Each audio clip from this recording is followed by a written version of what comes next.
One of my sayings is, we're building a new digital financial infrastructure for a new digital world. That financial infrastructure will include connectivity, it will include fintech, it will include blockchain, it will include AI. Right?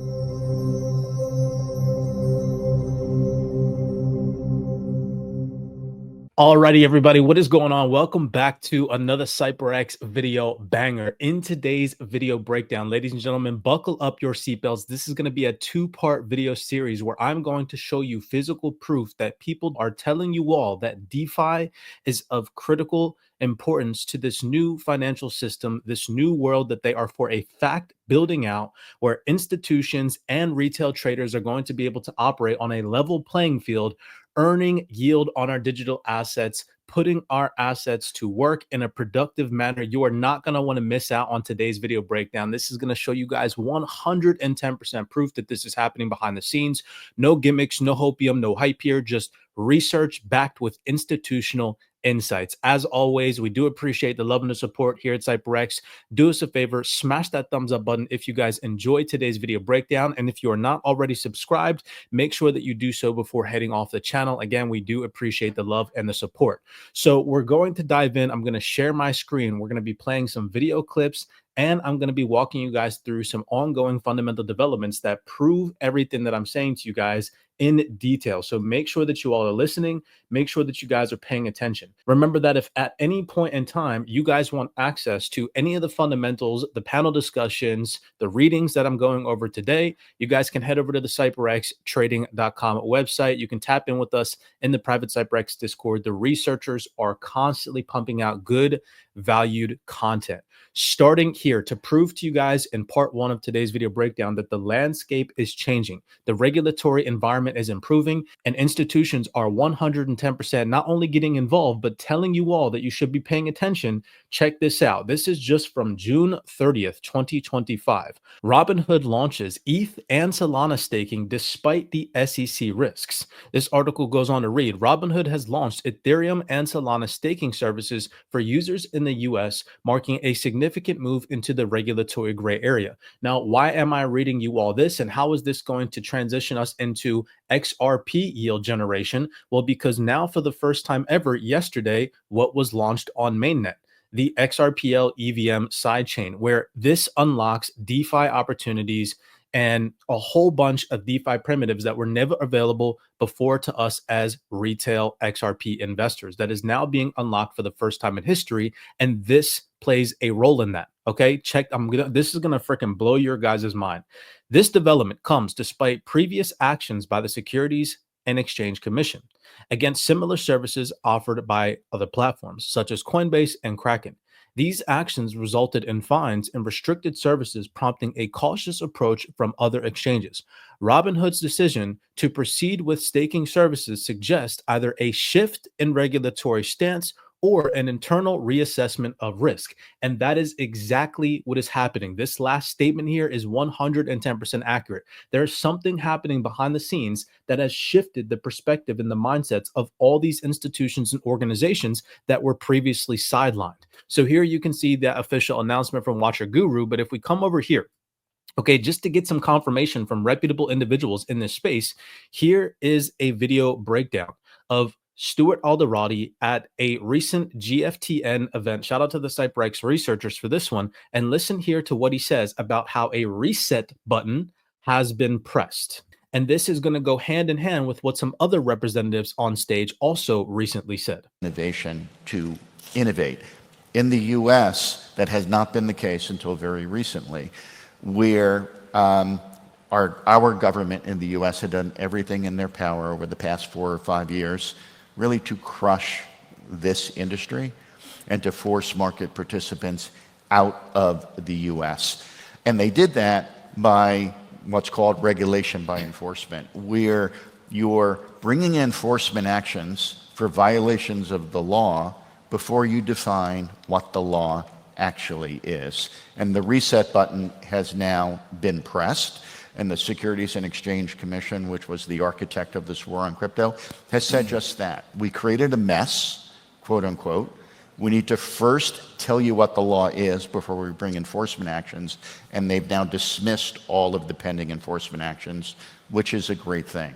So you guys heard that directly from Stuart Alderati, the chief legal officer at Ripple, said that the reset button has been placed. So I'm not speculating here. That is coming from a reputable individual in this ecosystem that coexists with why Robinhood might have made this decision. Robinhood's decision, it says right here, to proceed with staking services suggests either a shift in the regulatory stance or an internal reassessment of risk. Okay, and if we come over here, here is a recent video breakdown that was posted 10 days ago that took place on the Defiant. Shout out to the Defiant for this video with Evan Weiss. Hopefully I'm pronouncing his name correctly, the COO of Illuvial, and listen to what he says, or Alluvial. Hopefully I'm pronouncing his organization correctly, but just listen to what he says. Early days, 2017, 2018, 2019, honestly, before the Biden admin, it was regulators that were trying to understand these things.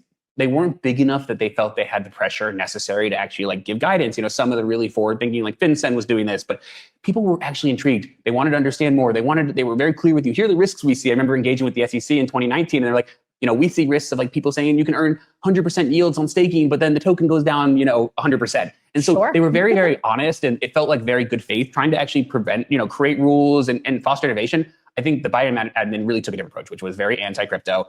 Those conversations were cut off. And then we saw the industry change a little bit, which was people went on offense.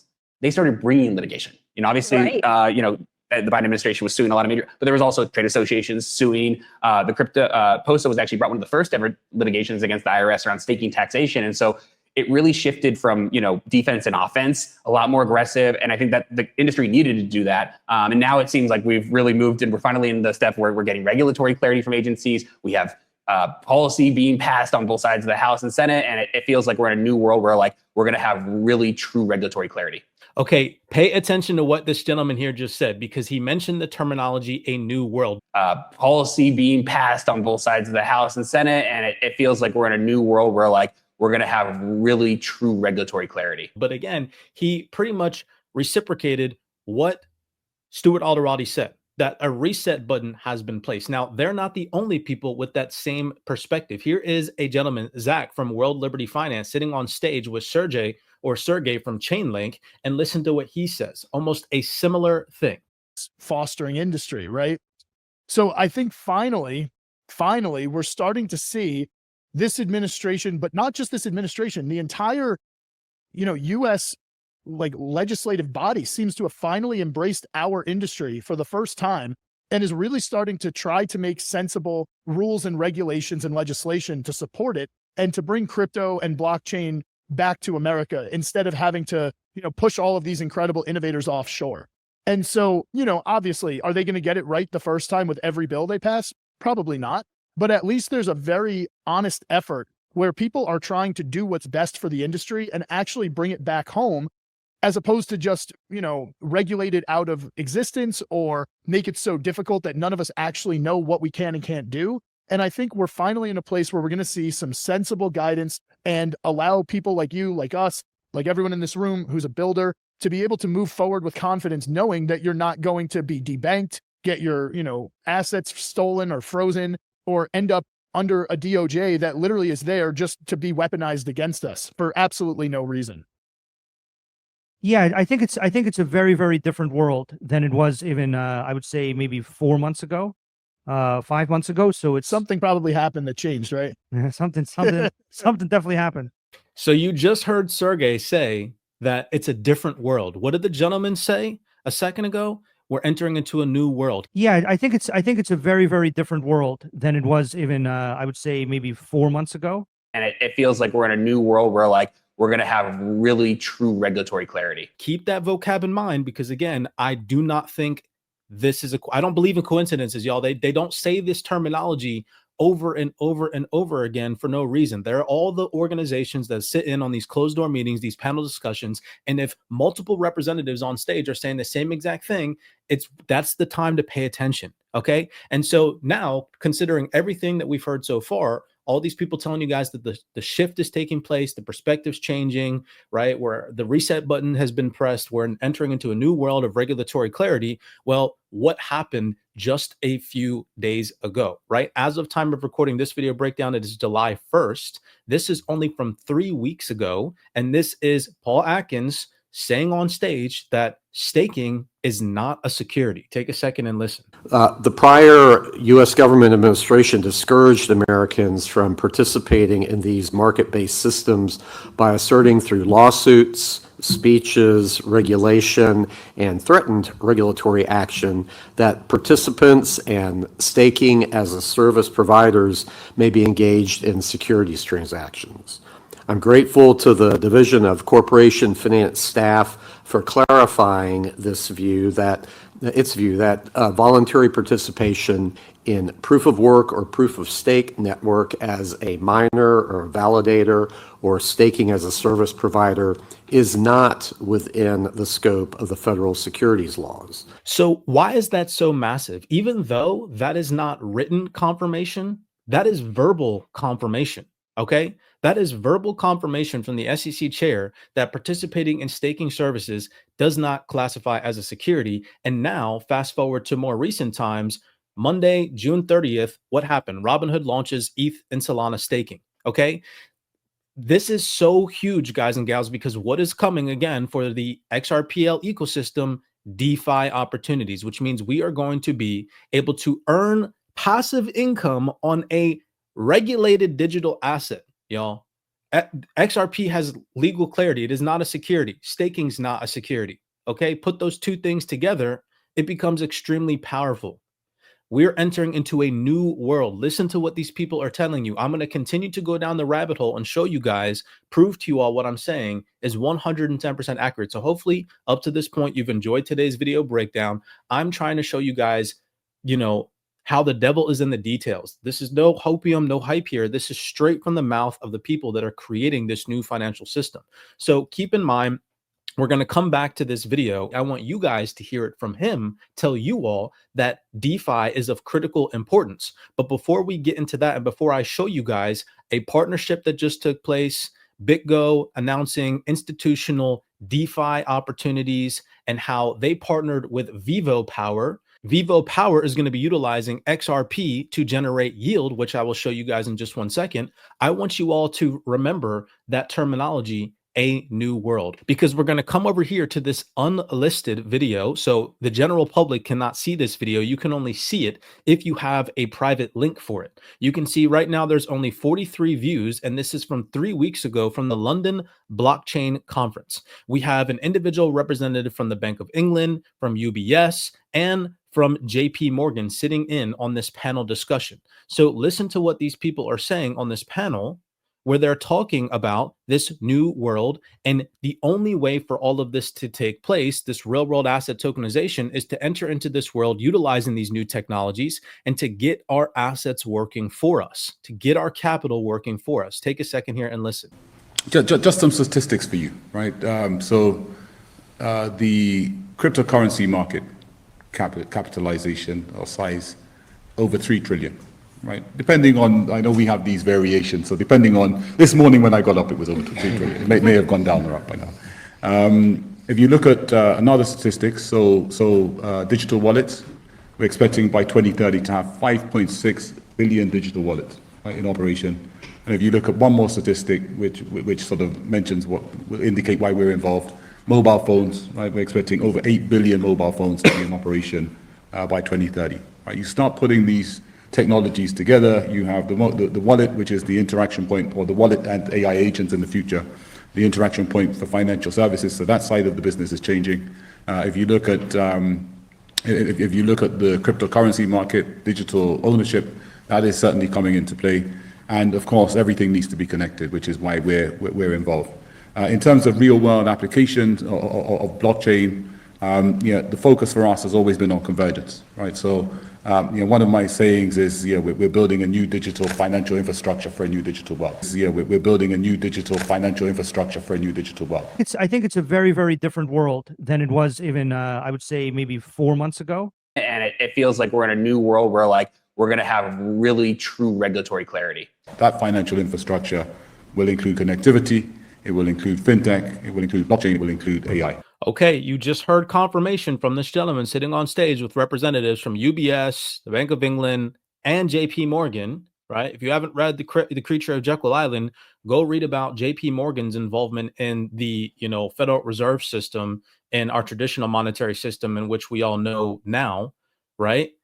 Back in the early 1900s, go read about JP Morgan's involvement and hear this lady sitting on stage, a representative from JP Morgan, where the gentleman's talking about them building out a new world. People, you heard that right there. I'm not making this up. Okay. I'm not trying to present delusional content that doesn't make any sense to you guys. This is coming directly from the horse's mouth, people. Okay.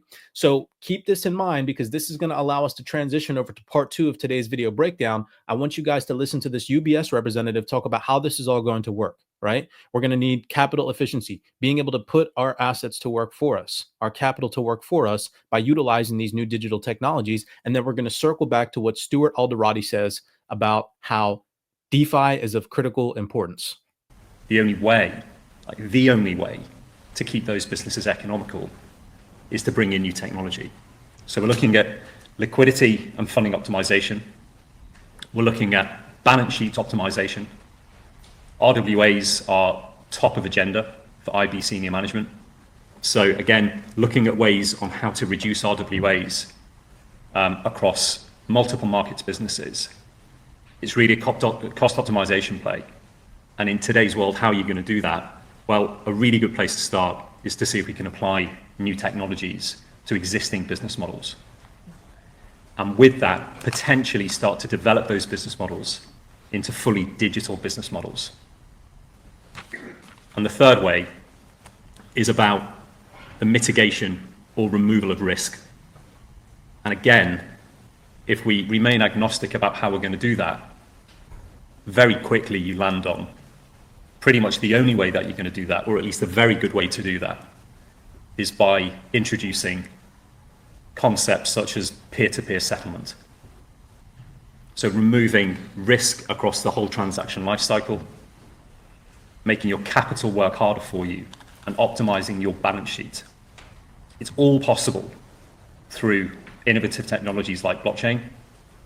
So you guys heard that directly from a UBS representative. Now we're going to go and we're going to be listening to this gentleman here, Faryar Sherzerd. Hopefully I'm pronouncing his name correctly. He's the chief policy officer at Coinbase, and he is the gentleman sitting on stage with Stuart Alderati, the chief legal officer at Ripple, who goes on to mention that DeFi is of critical importance. So take a second and listen, and then this is going to transition us over into our second portion of today's video breakdown.